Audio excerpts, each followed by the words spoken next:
Yo, 50, jump over that big ass ramp.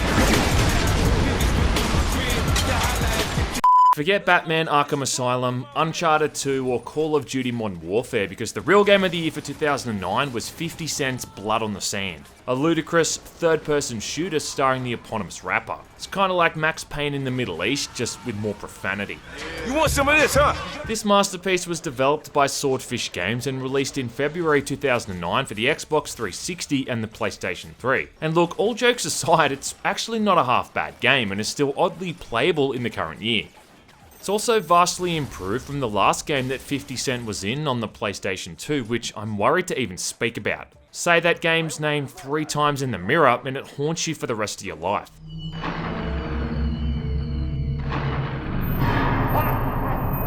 I hope you're ready for an absolute saga here, because the story in this one is one of the game's biggest strengths and it truly is the apex of video game writing. Insolent bitch!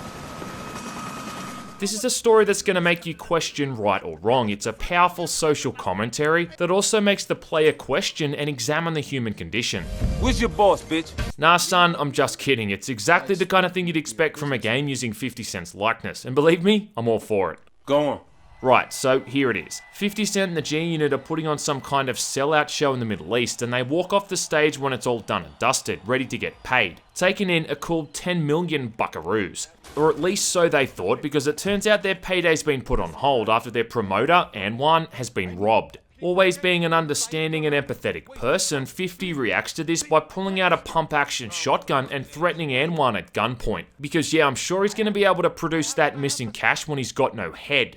Yeah, and I love too how he literally kicks the goddamn door off its hinges when he walks into Anwan's office. Anyway, in lieu of having the cash, he instead offers them a priceless relic, a diamond-encrusted skull that belonged to some kind of long-deceased prince's wife. Damn, look at that ice, man. This thing is apparently worth a bazillion, fafillion, gazillion dollars, and it seems to appease 50 as an alternative. Before they can even get it out of the country though, or even the suburb, they're attacked by terrorists. The skull is hijacked by a woman named Layla, no connection to the Eric Clapton song, then 50 has to head off and retrieve it. This begins a 5 or so hour long excursion where you commit urban warfare in a series of similar looking environments, killing pretty much everything that moves. The terrorists are led by a warlord named Kamal, and he's just a bit of an obstacle between you and that skull more than anything else. This thing becomes the absolute focus of the entire campaign, with the aforementioned 10 million bucks never being mentioned ever again, and the skull turning into this MacGuffin that's always vaguely being mentioned. And 50's motivation throughout the entire game can be summed up with a single sentence. Where's my skull? That bitch has got my skull, and I want it back. Where's my skull? Yeah, where's my goddamn skull, bitch? In fact, that should have probably just been the title of the game. Where's my skull? This ain't Legacy of Kain or anything though, so don't expect the writing to be all that subtle or brilliant in the slightest. But again, that's kinda what makes the whole thing so appealing. Characters drop the F-bomb like it's going out of style, and about the only mistake you can make with the writing in this is taking it too seriously. There's actually a couple of big voice actors in this thing too. Lance Reddick shows up for one mission in the game, playing the leader of a PMC group that 50 has to help for a gold heist. We just saved your black ass. Lance, of course, being the guy who lends his voice talents to Destiny 2, along with appearing in all 3 John Wick films. And then you've got 50 Cent himself, along with the members of the G Unit, who help you out during each level if you're playing solo. Other than that though, it's just a pretty standard cover-based third-person shooter, pretty typical for the kind of game from that time period. You can snap to cover and pop out to take shots at enemies, you can dodge roll to avoid taking damage, and you've got regenerating health. Like I said, it's standard stuff. Yeah, this is what I'm talking about. Weapons are broken up into 4 categories. You've got standard weapons like assault rifles, short-range weapons like shotguns and SMGs, heavy weapons like RPGs and a sniper rifle, and then pistols, which have infinite ammo. Throughout each level, you collect cash from crates and killing enemies, and then after you've earned enough, you can buy new weapons from an arms dealer when you reach a payphone. Some of the guns are super expensive as well, upwards of $150,000, so can be a bit repetitive until you've earned enough to unlock some of these better weapons. The difference between the guns though is pretty damn huge. I mean, for assault rifles, you start off with an AK-47 that has 25 rounds and just does bugger all damage. It's kind of like trying to kill someone by farting on them. You bring them frags, 50? But then one of the final guns you can unlock is an LMG with 100 rounds that just shreds through enemies. Overall, I'd say the shooting is pretty decent, there's some pretty good blood and gore effects, some of the weapons feel impactful, and the close range weapons like the shotguns are just really fun to use. The sound of that pump action going off in this thing is enough to make your eardrums reverberate. Come on, get it, bitch! It's kind of odd that in a game that otherwise has some pretty stock standard shooting, the shotgun of all things is one of the ones they managed to really nail. Blood in the Sand even has its own version of bullet time called Gangster Fire, which functions pretty much exactly the same, allowing you to move around at almost normal speed, but enemies obviously slowed down to a crawl. About all it's missing here is a shoot-dodge mechanic and a cynical film noir style voiceover. There's also some pretty funny melee takedowns called counter kills, where you've got to do a bunch of button prompts with the correct timing to finish someone off in brutal fashion, which is about the closest we're ever going to get to seeing 50 Cent pulling off glory kills. It all factors into the game's combo system. You see, this whole thing is really an arcade shooter at heart, with scores and combos popping up on the screen almost constantly during combat. In fact, no, constantly. You get extra points for killing multiple people at once, you get extra points for headshots, for setting people on fire, you name it. Various points throughout the level, these time scenarios pop up where you have to complete some kind of specific task within a time limit for extra points, which pretty much just involves killing a certain amount of a certain enemy type, or it could be something like collecting a certain amount of cash. It all just counts towards your total points and that end of level score. In fact, you even get points for taunting in this game. Yeah, son, during combat, press the L3 button if you're playing on the PlayStation, and then 50's gonna throw out some pretty scathing trash talk. Punk, bitch! Call someone a bitch or a punk, you know what I mean? The kind of insult that there's just no possible comeback to. Step up, pussies! You want some of this, huh? This is war, bitch! It also serves a higher purpose though, because taunts will increase the amount of points you earn from kills. So get used to mashing that L3 button during combat and calling someone a bitch over and over. I know I did. You want a shot at the title, bitch? And again, like the weapons, you can buy more of these if you've got enough cash. Yeah, let that just sink in for a second that this game is essentially letting you buy swear words. And can I just say, I don't think there's ever been any other video game in the history of video games where you can earn extra points by trash talking to your enemies. You want some of this, huh? The only other game I can think of that even had this much trash talking was Mickey Rourke in Road Warrior. Sadly though, we don't get to hear 50 Cent telling enemies to suck on his balls though, which is a bit of a shame. Try some of this! To mix all of this up, there's a couple of levels where you're driving around in a Humvee, pulling off some fully sick jumps, and another one where you're shooting people from the turret of a chopper. All in all, this whole thing combines to make it a very entertaining shooter, albeit a pretty standard one. The biggest similarity to make here is with the Gears of War games, and it definitely has a similar speed and control layout. 50 Cent's also one tough muchacho. Apparently in real life, this dude was shot 9 times in one sitting. In one sitting. In the game, he can also survive a heap of bullets and even shrug off an RPG to the face without so much as even flinching. Damn. What I'm trying to say here is that Blood on the Sand is a pretty easy game, and it's not exactly going to put your skills to the test. Playing on hard mode does offer up a bit more challenge, but really only in the later levels. And even then, it's only because the layouts of some of the environments are just total bullshit and make it really hard to see where you're getting shot from. Gotta say though, the way 50 Cent kind of flops to the ground when he's killed looks pretty funny. It's like when you start a new game of Quap. It is kind of hard to fault the shooting because it functions well for the most part. The only issue I had though is that the PlayStation 3 version has a pretty crappy frame rate, and a few times when I was playing solo, the AI teammate just refused to help me during some of the co-op sections. Come on, man, I need you! I think a pretty big component as to why I can let a lot of this mediocrity slide is the license itself. I mean, if this was just some generic game with a made-up rapper in this situation, it obviously wouldn't be as fun to play. But adding 50 Cent and the GmanLives unit into the mix definitely makes the whole thing a lot more entertaining. It's kind of weird that they didn't want to go to the next level and make it even more wacky. It's like it doesn't want to take itself too seriously, but it also doesn't seem to want to take that plunge into the next echelon. Damn, we killed all them roaches. It would only take a bit of a push for this to turn into something like Saints Row, which honestly I would have really been down for. All of the weapons are based off guns in real life. There's no wacky, outlandish or made up weapons that shoot out sharks or make people start dancing or any of that kind of shit. Even the vehicle sections, as ludicrous as they are, still feel somewhat tied to reality. Oops, there goes gravity. Let your gun get control.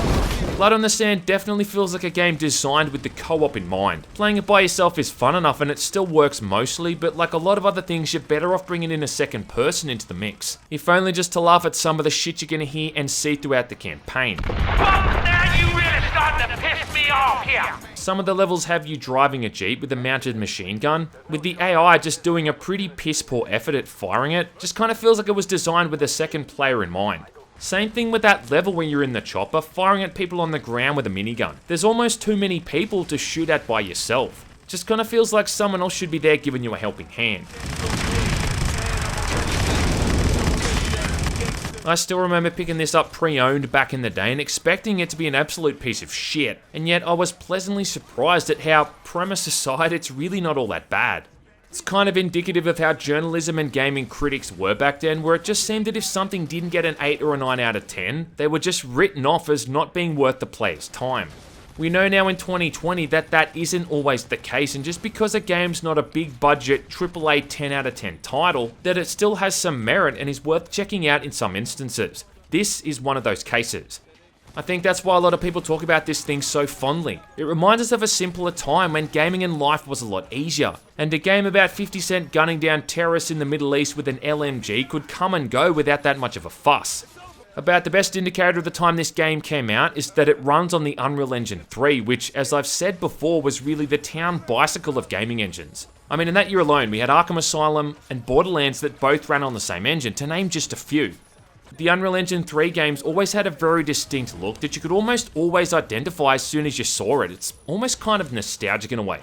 Blood on the Sand looks about on par with what you'd expect for this kind of game, including the texture pop-in that early versions of the engine became notorious for. The character models for 50 Cent and the G unit look pretty good, along with most of the other main character models. Particle effects are good, and they've been creative in making some nice looking weather and environmental effects, but on the PlayStation 3, like I said, it does kind of run like crap. Now, I can't speak for the Xbox 360 version, as I've never played it, but I can say that the PlayStation version doesn't have the best performance. There was even a couple of times when it locked up for like 5 or 10 seconds when loading in a new area. And at one point my entire console froze and I had to unplug the power to restart it.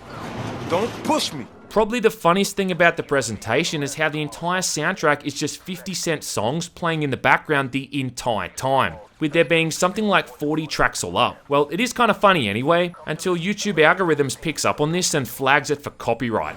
Don't push me. Now, really going into detail and ripping this thing a new asshole is kinda dumb, given that it's really just a product of its time and it's one that clearly doesn't have delusions of grandeur. But look, it wouldn't be a review if I didn't complain about something, right? Fine. Now, the way that I see it, this game has two major faults. I mean, look, it's not a perfect game and it's got a whole heap of stuff that works against it, but there's two main things to me that sticks out more than anything else. Are you sure?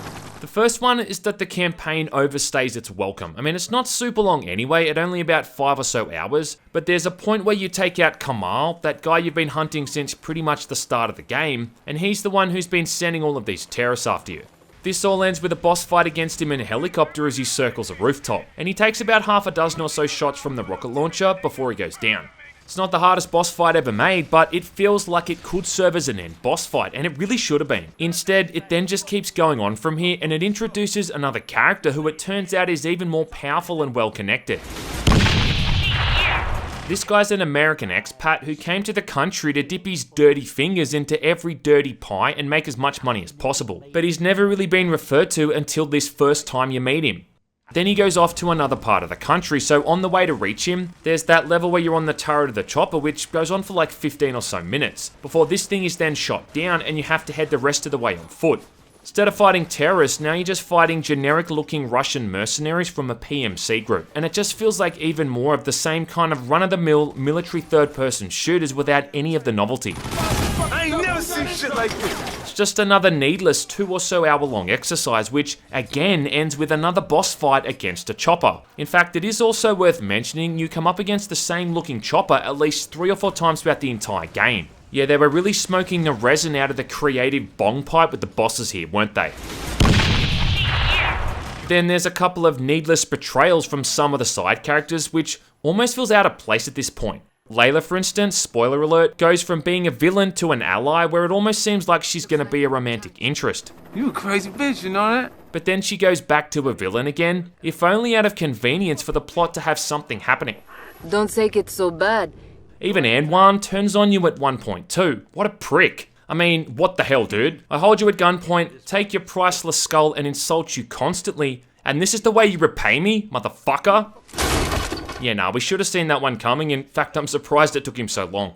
The other problem is way more serious, and this is one of the most egregious faults you can ever put in a shooting game, and that's the aiming acceleration. To clarify, you should be against this. Along with motion blur, I mean, look, if I wanted to get motion sick playing a video game, I'd just go and play something on my Oculus Rift. Aiming acceleration is like the equivalent of oversteering in a car. Oversteering is when you're turning left or right and then suddenly the back of the car spins wildly out of control and you steer past what you intended. And you know what? The same thing happens when aiming in a game. You quickly try to aim to the left or the right, up or down, whatever, but instead you'll fly right past your target because it feels like the aiming sensitivity went from 1 to 100 within the blink of an eye, which it did. It's just a terrible mechanic, and whoever invented this is honestly one of history's greatest villains, along with the same guy who invented Lamington flavored chips. Salt and Vinegar Master Race, checking in. Damn, it's about time. It really does ruin the controls to the point that with a lot of PC games that have this, it's not uncommon for modders to come along and fix up the developer's mistakes. I mean, Dead Space on the PC was a good example of this. So if on the off chance that you somehow think that aiming acceleration is a good thing, well, you're wrong. Fine. There's also some other minor issues in the game, like this bit here, these enemies are able to see and shoot me through these trees, which is rubbish.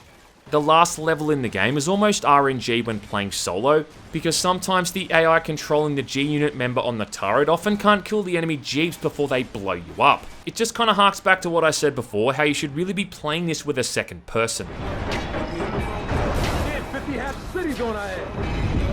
Other than that though, this is a fun little shooter that more or less functions exactly the same now as it did when it first came out. Just now it's got some more antiquated control mechanics and a storyline that would, funnily enough, I think probably get a better response nowadays than it did back then. Swordfish Studios went defunct pretty much after this came out, but their legacy lives on with this game. And I'd say if you're ever bored one weekend and have a mate around in a spare 40 ounce, it might not be the worst idea loading this bad boy up and desecrating the streets of a fictionalized Middle Eastern city together. Either that or, you go out and socialize with real people, but I don't know, who the hell wants to do that? Yo, 50, jump over that big ass ramp.